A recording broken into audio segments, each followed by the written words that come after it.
अब हम सीखेंगे login with Google account and login with GitHub account in रिएक्ट.js विद फायरबेस।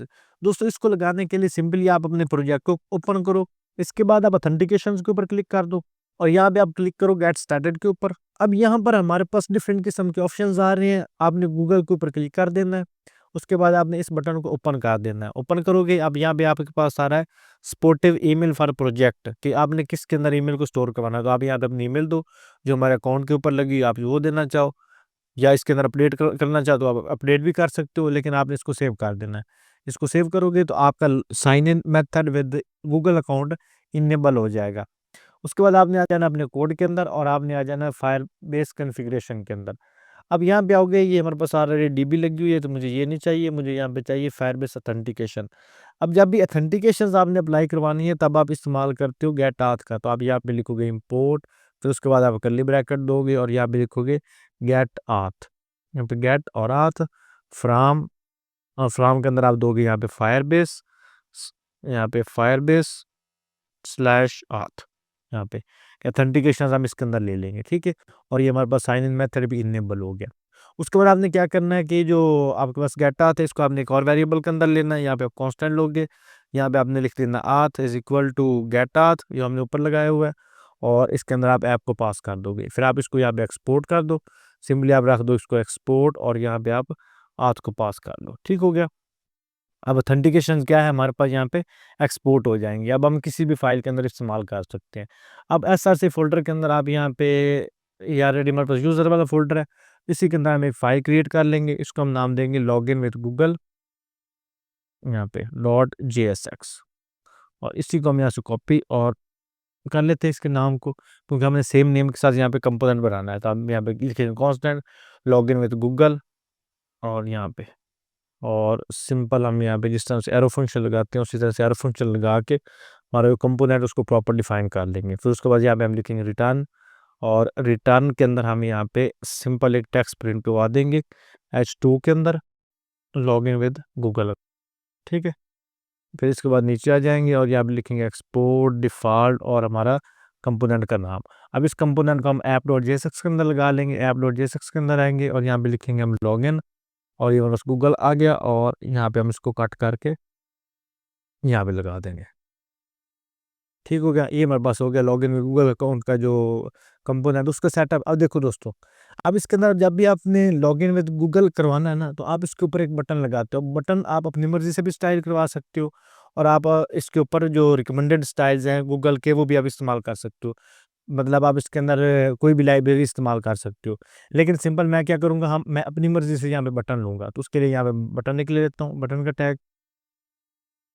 रिकमेंडेड ये होता है कि आप जिस तरह से उनके बटन का स्टाइल है ना गूगल वालों का, आप उसी तरह से इसके अंदर ले लो। इसके अंदर हमने टेक्स्ट दे दिया लॉगिन विद गूगल, और इसके ऊपर हम लगा देंगे ऑन क्लिक, कि जब इसके ऊपर क्लिक किया जाए तो इसके ऊपर एक इमेज लग जाए हैंडल गूगल क्लिक और हैंडल गूगल लॉगिन, ये वाला एक हम फंक्शन लगा देंगे। अब इस फंक्शन को हमने ऊपर जाके डिफाइन कर देना है सिंपली। यहाँ पे हम आएंगे इसके रिटर्न के अंदर, यहाँ पे सिंपल हम यहाँ पे लिखेंगे कांस्टेंट कांस्टेंट, और हमारे फंक्शन का नाम यहाँ पे, और यहाँ पे हम अलर्ट लगा के इसको चेक भी कर सकते हैं कि वर्क कर रहा है कि नहीं। सेव करेंगे, इसके ऊपर क्लिक किया तो मेरे पास अलर्ट बॉक्स इसका वर्क कर रहा है, इसका मतलब है कि हमारा जो कोड है यहाँ तक परफेक्टली वर्क कर रहा है। अब इसके अंदर आप सबसे पहले एक प्रोवाइडर बनाते हो, प्रोवाइडर बनाने के लिए आप यहाँ पे कांस्टेंट लोगे जिसको आप नाम दोगे प्रोवाइडर, प्रोवाइडर इसको आप इक्वल कर दोगे न्यू और गूगल आथ प्रोवाइडर, यहाँ पे गूगल आथ प्रोवाइडर ये वाला, ठीक हो गया। और ये ऑटोमेटिकली ऊपर से इंपोर्ट हो जाएगा, ये बाय डिफ़ॉल्ट फंक्शन है फायरबेस के अंदर। फिर इसके अंदर आप लिखोगे ट्राई, और ट्राई के अंदर आपने यहाँ पे लगाना है कांस्टेंट, और इसको आप नाम दे दो result is equal to await, और फिर आपने यहाँ पे लिखना sign in with popup, sign in with popup, यहाँ पे कि एक पॉपअप बॉक्स ओपन हो, उसके बाद हम इसके अंदर साइन अप कर सके। फिर इसके अंदर आपने आथ को पास कर देना है। अब ये जो आथ है ये भी हमारे पास फायरबेस कॉन्फ़िगरेशन से यहाँ से आ रहा है ऑथेंटिकेशन। अब ऑथेंटिकेशन हमने लगा दी, जब ऑथेंटिकेशन लगा दी फिर उसके बाद आपने इसके अंदर प्रोवाइडर पास कर देना कि कौन सा प्रोवाइडर लगे इसके अंदर। अब सेम ये वाला मेथड आप गिटहब के लिए भी यूज़ करते हो, कोई इसके अंदर इतना वो जो है ना मुश्किल या कम्प्लेक्स चीज़ नहीं है।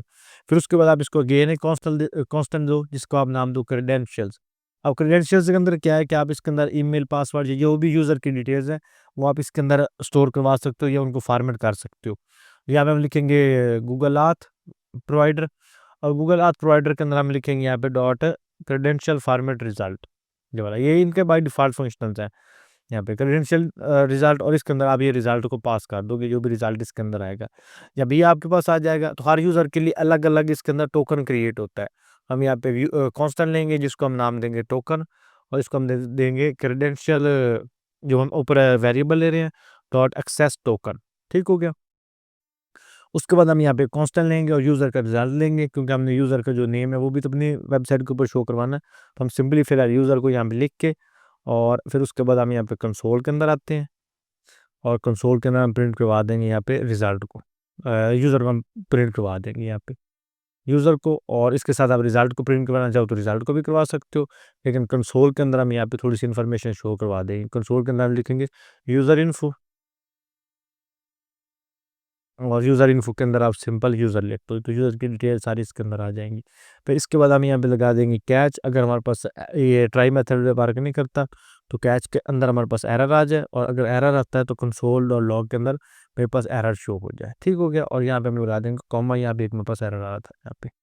ठीक हो गया? और जब आप अवेट का यूज़ कर रहे हो तो ये आप यूज़ कर रहे हो सिंक्रोनस फंक्शन, तो यहाँ पे भी आप ये सिंक्रोनस लगा दो। अब सेव करो, अब लॉगिन के ऊपर क्लिक किया यहाँ पे, तो मेरे पास ये पॉपअप बॉक्स आ गया। अब इसके अंदर मैं अपना जो ईमेल अकाउंट है, जो भी जिसके साथ भी मैं साइन अप करना चाहता हूँ, उसको सिलेक्ट करके, और मैं सिंपली यहाँ पे जिस तरह से मेरे पास ये ईमेल अकाउंट आ रहा है तो इसी को मैं क्लिक करके और इसको मैं कंटिन्यू करूँगा, तो ये वाला यूज़र मेरे पास एक लॉगिन हो जाएगा। यहाँ पे कंटिन्यू करूँगा तो मेरे पास जो कंसोल है उसके अंदर डिटेल भी शो हो जाएंगी यहाँ पे, क्योंकि आपको मैं करके बता देता हूँ सारा यहाँ पे, और साथ में हम कंसोल को ओपन कर लेते हैं।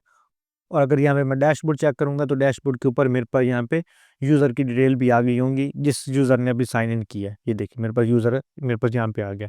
अब यहाँ से इसको मैं डिलीट भी कर सकता हूँ, और अगर इसके अंदर मैं और इसकी कुछ चीज़ें चेंज करना चाहूँ तो भी कर सकता हूँ। इसको मैं पासवर्ड इसका रीसेट भी कर सकता हूँ। पासवर्ड रीसेट करेंगे तो उसको ईमेल चली जाएगी। I hope you understand. इस तरह से हम लॉगिन विद गूगल लगा सकते हैं।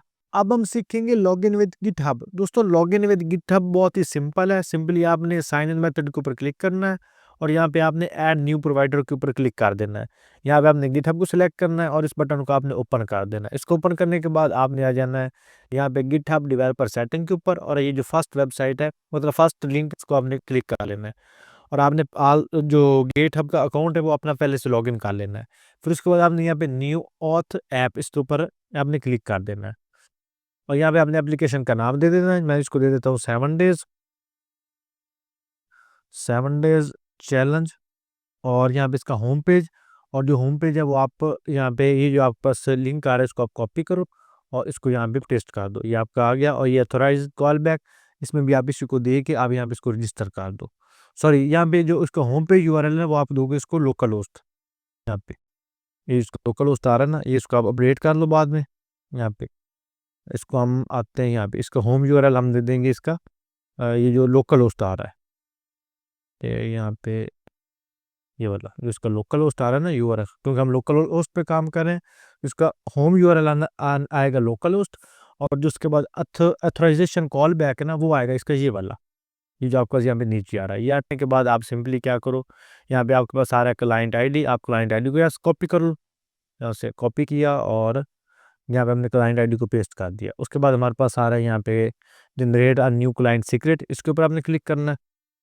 यहाँ पे इसके ऊपर क्लिक करने के बाद यहाँ पे आपने एक दफ़ा अपने अकाउंट में लॉगिन कर लेना है,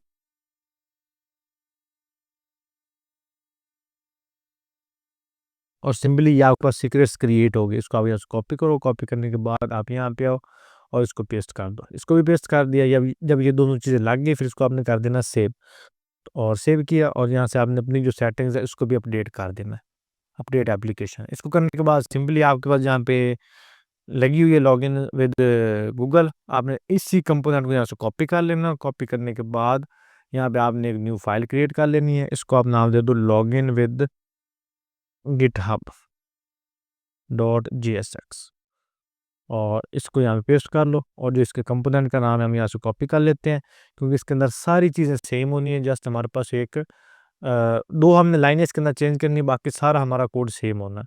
लॉगिन विद हमने गिटहब कर दिया, और ऐप डॉट जेएसएक्स के अंदर भी हम कर देंगे यहाँ पे लॉगिन विद गिटहब कंपोनेंट को कॉल। यहाँ पे इसको यहाँ से कट करेंगे और यहाँ पे नीचे इसको लगा देंगे। ठीक है, अब दो बटन मेरे पास आ जाएंगे, लॉगिन विद गूगल और लॉगिन विद गिटहब। अब आ जाएंगे हम गिटहब वाले जो पेज है उसके अंदर। अब देखो यहाँ पे हमने लिखा था ना गूगल आथ प्रोवाइडर, यहाँ पे हमने सिंपली लिख देना है गिटहब आथ प्रोवाइडर। ठीक है, और ऊपर भी आपके पास आ जाएगा। और सिंपली यहाँ पे जिस तरह से आपने लिखा था गिटहब आथ गूगल आथ प्रोवाइडर, यहाँ पे आपने सिंपली कर देना है गिटहब आथ प्रोवाइडर। जस्ट इतना सा आपने चेंज करना है और इसके अंदर कोई ऐसा चेंजिंग नहीं करनी। यहाँ पे आपका एरर है यहाँ पे। ठीक है, और बाकी आपने सारी चीज़ें सेम रहने देनी है। यहाँ पे आपके पास सारा हैंडल गूगल लॉगिन, तो आप इसको इंस्टेड ऑफ गूगल यहाँ पे आप कर दो इसको हैंडल गिटहब लॉगिन। वो मतलब आपके ऊपर है कि फंक्शंस के नाम आप चेंज करना चाहते हो कि नहीं चाहते। तो मैं इसको भी चेंज कर देता हूँ। यहाँ पे मैं इसको गेट और हाँ ठीक है, और इसी कंपोनेंट का नाम है इसको कॉपी करके और ऊपर लगा देता हूँ यहाँ पे। दैट्स ऑल, इतना सा काम है इसका यहाँ पे। ठीक है, अब सेव करेंगे, अब लॉगिन विद गिटहब के ऊपर क्लिक करेंगे तो अगेन हमारे पास पॉपअप बॉक्स ओपन होगा और हम अपने जो गिटहब का अकाउंट है, मतलब जो भी हमारा यूज़र होगा या कस्टमर होगा, वो अपने गिटहब अकाउंट से इस तरह से सिंपली साइन अप कर लेगा। यहाँ पे ऑथेंटिकेट करवा रहा है, जो भी हमारी एप्लीकेशन का नाम है वो हमारे पास शो करवा देगा कि 7 days challenge by learn code Babar. आप इसको ऑथराइज करना चाहते हो कि नहीं। इसको ऑथराइज करेंगे तो ये लॉगिन फंक्शनैलिटी ऐड हो जाएगी और सेम वे वाला जो यूज़र है मेरे पास यहाँ पे भी शो हो जाएगा। मैं इसको करना नहीं चाहता क्योंकि बिल्कुल सिंपल सी चीज़ है। यहाँ पे यूज़र के अंदर मेरे पास डाटा इसका शो हो जाएगा कि आपके पास ये वाला यूज़र बन गया है। आई होप आपको समझ आई होगी कि हम किस तरह से login with Google and login with GitHub functionalities लगा सकते हैं इन फायरबेस एंड रिएक्ट जेएस।